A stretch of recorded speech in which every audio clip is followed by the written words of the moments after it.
developing news out of Lansing, and it's a story you'll see only here on 6 News tonight. A family is preparing to sue the Lansing School District for millions. This stems from a sexual assault that took place inside of Eastern High School in October of last year.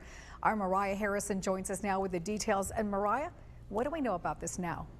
Well, Jane, it's important to note that this step right here, this is not a lawsuit. It's a notice of a party's intent to file a lawsuit in the future. I tracked down the lawyer representing the family bringing the case. She tells me the family is open to working things out outside of the courtroom, but she hopes this is a wake-up call for the district.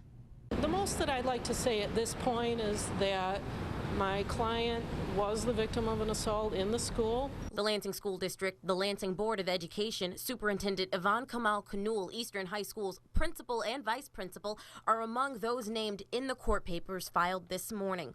Truskowski says the parents of a 9th grade Eastern High School student says they're preparing to sue for $5 million and file a Title IX claim in federal district court after their daughter was sexually assaulted in the stairwell inside of Eastern High School. According to the court documents, after learning of the assault and viewing a video taken on school security equipment, school officials suspended the student for 10 days and told the student and her parents that she could not return until the school could put a plan in place to curb her behavior.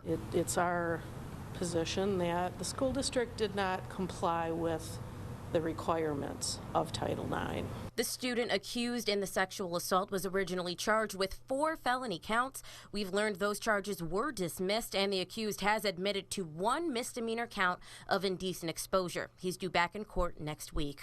I have a great deal of respect for the Lansing schools. They have wonderful teachers and administration, and I'm hopeful that this is just something that will have a positive outcome for everybody. A former Eastern High School student is suing Lansing Public Schools. The way that they talked to me and the way that they treated me made me uncomfortable. The now 19-year-old victim says administrators at Lansing's Eastern High School treated her with disregard following her rape on school grounds in September of 2014. In our exclusive interview, the victim says after reporting her rape to Eastern principal Donna Pohl, who's also named in the case, that the principal seemed annoyed. The first thing she said to me was, "Why were you leaving school in the first place?" Not recognizing that I told her that I've just been attacked. I was trying to go to her in confidence that she would help me, and she didn't say anything about him or ask any questions about him. It was all me, and I was in the wrong. The suit says the day after the assault, police interviewed the victim and advised her to take a couple of days off of school. My mom had got a message from Miss Pohl saying that somebody contacted her and said that if my attacker couldn't continue playing sports, then I shouldn't be able to either. The school district is accused of violating Title IX by not ensuring a safe educational environment for the victim. Students are encouraged to report assaults to the Title IX coordinator. But the victim told me she didn't know who that person was. Did you have a clear picture in your mind of who you needed to report that to and the steps that would be taken afterwards?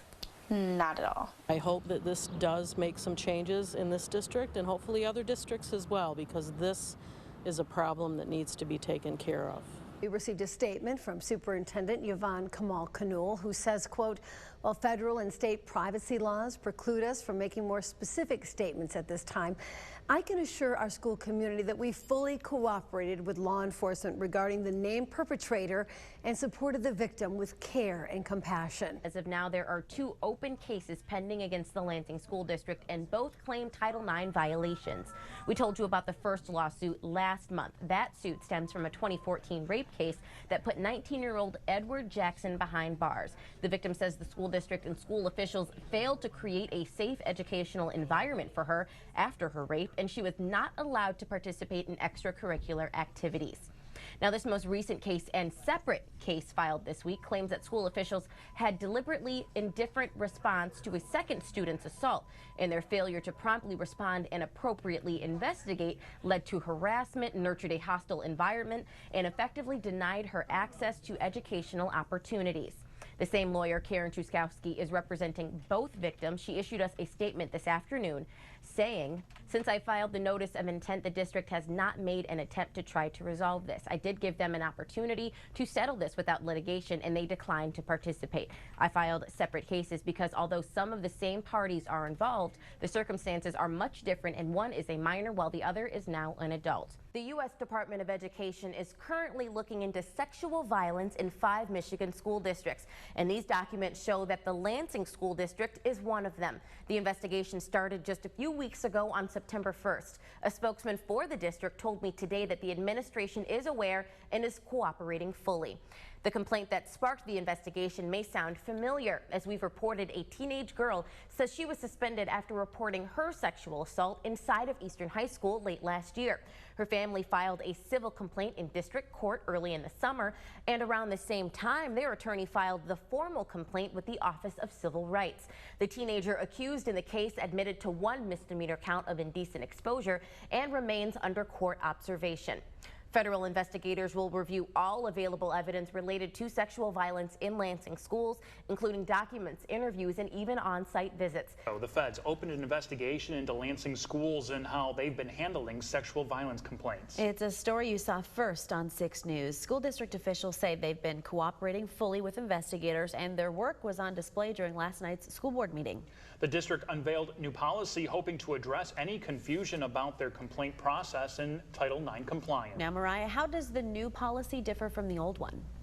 Well, Siobhan, Justin, this new policy will be an amendment to the Student Code of Conduct. I compared last year's code to this year's and found that administrators expanded quite a bit in the portion covering sexual violence. This year, the sexual harassment sections have been expanded to include different examples and scenarios. They've also taken care to explain the act of sexual assault, taking it from a 1-paragraph explanation to 3, covering topics like dating violence, exactly what you should do if you feel threatened, and what the process will be like after reporting. During last night's school board meeting, we learned they're taking things a step further by compiling all of that information under one section of the school code, making every step of the complaint process clear enough for students to understand. Those types of things that really were in different sections of the policy manual to begin with. We've brought them together in one area. Just really wanted to summarize that process in one place so that everyone's rights were well known and everyone's processes were spelled out. We have the new policy posted on our website to take a look. Check the Scene on 6 section of our website, WLNS.com. And of course, we'll keep you updated as that federal investigation continues.